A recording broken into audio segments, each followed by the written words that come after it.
Apprenez à définir des règles de validation dans une table d'Access 2013. Vous pouvez rendre un champ obligatoire. Vous pouvez obliger l'utilisateur à saisir des données uniques pour les champs qui ne doivent absolument pas contenir de doublons. Vous pouvez aussi définir des règles plus complexes en utilisant des opérateurs supérieurs, inférieurs à, etc.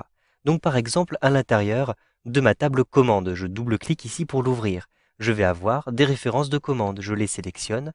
Je souhaite avoir des références uniques à chaque fois. Je ne souhaite pas avoir de doublons. Je vais donc me rendre à l'intérieur ici de l'onglet table ou plutôt de l'onglet champ, celui-ci. Vous avez ici sur la droite validation de champ. Cochez bien ici valeur unique. Ainsi, vous aurez obligatoirement des valeurs uniques. Si vous avez coché valeur unique à cet endroit-ci et que vous souhaitez créer une nouvelle ligne, si vous rentrez une valeur qui existe déjà, vous aurez un message d'erreur tout simplement. Ici, je souhaite avoir obligatoirement une date, donc je vais aussi rendre les dates de commande obligatoires, pas uniques mais obligatoires. Donc je sélectionne les dates de commande et je coche ici obligatoire. Je vérifie que unique n'est pas coché car je ne souhaite pas avoir de valeur unique, je peux avoir plusieurs commandes le même jour par exemple. Ensuite, je vais retrouver des conditions un petit peu plus avancées pour les valeurs des achats. Je souhaite par exemple rentrer uniquement des valeurs supérieures à 100 € dans ce tableau. Donc je vais créer des conditions supplémentaires. Je me rends donc dans la vue en mode création. Un clic droit sur l'onglet puis mode création. Ici, pour les valeurs, je vais créer une condition.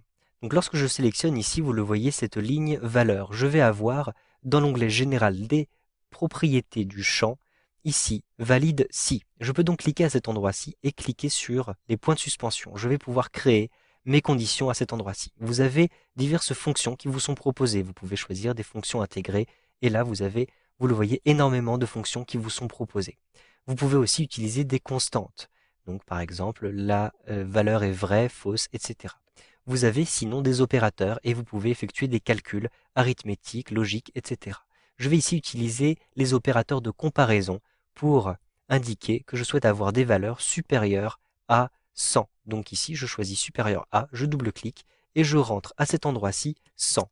Je souhaite avoir simplement des valeurs supérieures à 100. Je clique ensuite sur OK. J'ai donc créé ma règle à cet endroit-ci.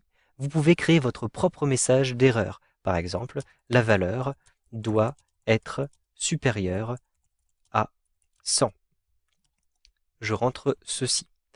Une fois que vous avez fait vos choix, enregistrez votre table. Avec un clic droit ici, je choisis enregistrer. J'ai un message qui apparaît pour m'indiquer que peut-être j'ai des données existantes qui sont inférieures à 100. Elles seront supprimées si je choisis de les tester. Donc je clique sur oui pour les tester et simplement les supprimer. Donc certaines données existantes ne sont plus valides. Je clique sur oui pour valider cela. Maintenant, je me rends à l'intérieur de mon champ de ma table des commandes avec la vue en mode feuille de données. Je clique à cet endroit-ci. Vous le voyez, je vais avoir des données qui ne sont plus valides, par exemple celle-ci. Si j'essaie de rentrer ici une valeur inférieure à 100 €, j'appuie sur la touche entrée. Vous le voyez, je vais avoir un message d'erreur avec le message que j'ai rentré tout à l'heure. La valeur doit être supérieure à 100. Je clique donc sur OK et je vais rentrer donc, par exemple, 105. J'appuie sur la touche entrée pour valider cela. Si maintenant vous souhaitez supprimer cette validation de règles, vous allez cliquer avec un clic droit sur l'onglet, puis vous allez choisir ici le mode création. Ici, vous pouvez supprimer le message d'erreur et vous pouvez supprimer simplement la règle valide si. Puis, choisissez ici avec un clic droit enregistrer les nouveautés et vous pouvez fermer votre table. Vous savez donc maintenant comment modifier les règles de validation de vos données avec Access 2013.